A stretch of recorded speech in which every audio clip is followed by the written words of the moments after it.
Welcome to the France 24 interview. Now, what if you knew a truth about someone that harbored dangers of such magnitude that it could be the key to future human survival? And now, what if that someone happened to be the President of the United States? And what if you were expected to keep your mouth shut about it? Well, that was one of the dilemmas facing Yale psychiatrist Bandy X, who was one of the contributors of essays to a controversial new book called The Dangerous Case of Donald Trump. Now, Lee defied many of her own peers, Lee and her colleagues, arguing that their, quote, duty to warn the world about Trump's mental instability must supersede professional neutrality. And Bandy Lee joins me from New York. You're a forensic psychologist. You're also an expert in violence. Thank you so much for taking some time to be with us today. Thank you for having me. Yeah, Dr. Lee, I want to ask you this. The ethical question is the first one. I know you grappled with it a lot. There is something called the Goldwater Rule in the American Psychiatric Association. I know you talk about this a lot. It basically says it's unethical to share a professional opinion about a public figure unless you have personally examined them. You made a conscious decision to sort of override that rule, to supersede it. Why, and what were the compelling reasons? First of all, if I may, I'd like to make clear that I'm speaking on my own behalf and not representing the views of my institutions, that is Yale University, Yale School of Medicine, and Yale Department of Psychiatry. As for the ethical question, in fact, the Goldwater Rule is rather complex. I'm actually a proponent of the rule, but there are two parts to it. One is not to diagnose a public figure without having personally examined them and gotten consent from them. And secondly, it is when one is asked about a public figure, psychiatrists are actually encouraged to educate the public about relevant psychiatric matters in general terms. And actually, that is exactly what the book is doing. We do not diagnose, and we try to educate the public as to all the possible conditions that could be relevant, all the situations that tie into the dangerousness that we see.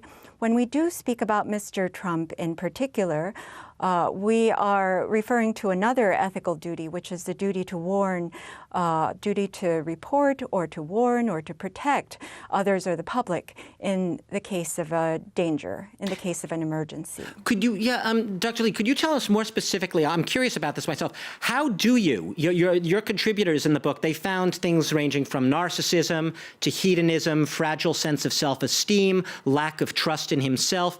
How do you detect and how do you, I won't say diagnose, but how do you detect these signs of behavior when you're not diagnosing in person? So everyone wants a diagnosis. It would be irresponsible to say if without having all the information. But assessing danger does not require all information. It only requires enough information to raise alarms so that we call for a full evaluation. In terms of all the possible conditions that were outlined in the book, those are we try to be comprehensive in terms of the important possibilities. But there's also a fair amount we can know about the president. Give us a few of those. Yeah. What are a few of the signs that you've seen? Yes, so while we have not examined him in person, we have seen a lot of behaviors in public in response to situations in real time, over quite a bit of time. So actually, these behaviors or responses, incitement, of the public, effects on the public, these are kinds of things that we actually have a lot more information on him about than any patient. Could I just jump in, Dr. Lee? What would you say, because the word the dangerous case, the word dangerous is in there. What would you say are among the more dangerous signs that are brought up by some of the psychiatrists writing essays for this book? Yes, the essays cover a lot, but as an expert on violence, I can tell you that previous violence shows an indication for possible future violence, and he has already shown verbal aggressiveness, history of sexual assault, incitement to violence at his rallies, endorsement of violence in public speeches, and he's shown an attraction to violence and powerful weapons, as well as he has taunted hostile nations with nuclear power. All these things are signs of danger. And because assessing dangerousness is more about the situation than about the person, he is definitely in a situation where more of this could come and actually could escalate. We make a lot of people have commented on the fact, obviously, he's the leader of the free world. He has his finger, Dr. Lee, on the nuclear button. How dangerous is that? Did you see a sign of danger of such a man having control over the nuclear codes? And what are they? Yes, absolutely. That is our primary, most urgent concern, although not our only concern.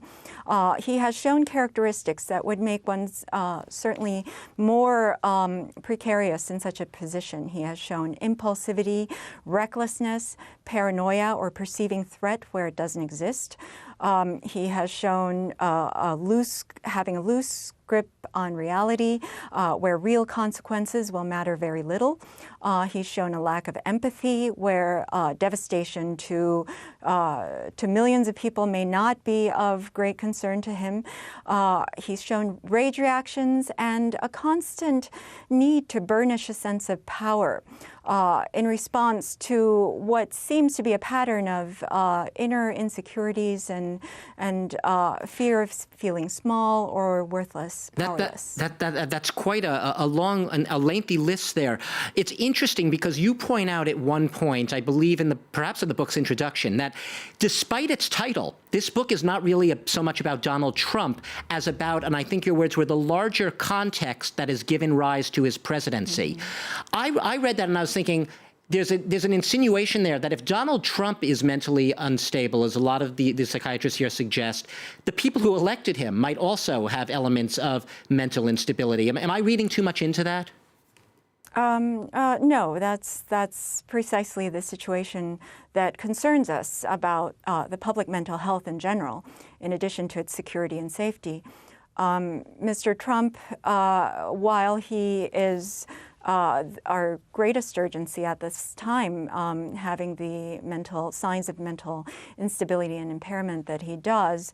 But there is also a reason why a mentally impaired leader was elected to this office. Even though he wasn't elected by a majority, he did have enough votes to be elected. And the book goes into some length as to how such a leader could have been attractive to the public, because a poor state of mental health would make one more vulnerable to those who are exhibiting signs of mental impairment, would shield them from seeing the signs of the dangers, and also there's a kind of mental mechanism that happens where you're attracted to pathology when there are elements of pathology that you're suffering from. There's a sort of symbiosis at work here. I think there was one writer, maybe it was yourself, who said that, so Donald Trump is mad and the madness is catching. And I suppose that there is that sort of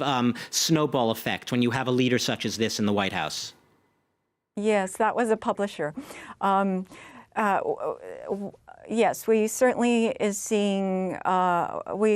seeing effects of mental impairment spread. So pathology is spreading, as well as an effect of a poor state of mental health to begin with. Dr. Lee, what can or should be done to screen presidential candidates before they assume office for possible mental instability? I believe there was a request made for Barack Obama to ask that Donald Trump be tested before he assumed office. That wasn't done, clearly. Mm-hmm. What should be done? Does the American Psychiatric Association have some sort of a plan? Not the American Psychiatric Association. In fact, a lot of the psychiatrists are having issue with the association for actually increasing the demand for silence, going so far as to modify the Goldwater rule to something it had never been in the past and is not even written to be. They dramatically changed their interpretation as of March 16th of this year. This book actually, although it has 27 mental health experts contributing to it, represents more than just us. It's actually a movement of sorts, because after I held a conference on the same topic, hundreds and hundreds of mental health professionals have gotten in touch with me, now in the thousands, and all concerned, all sharing our assessment. And it's really an unprecedented event that such a large number of mental health professionals have come forth about their concerns about any president of any party.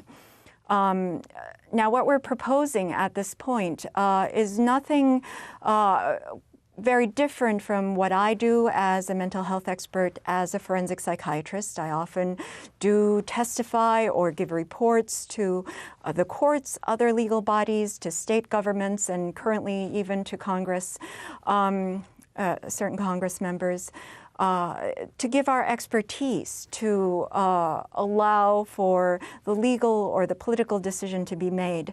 Now, we are recommending that an expert panel be set up for such screening for all presidential candidates and presidents to come, but it may be required that we need an emergency evaluation of this president. And that's Dr. Bandy Lee. We've run out of time, but you and your fellow psychiatrist in a new book, Dangerous Case of Donald Trump, asserting your duty to warn Americans in the world about what you see as a mentally unstable president in the White House, and also calling for some action to screen perhaps political figures going ahead for mental instability. Thank you very much for being with us today here on The Interview on France 24.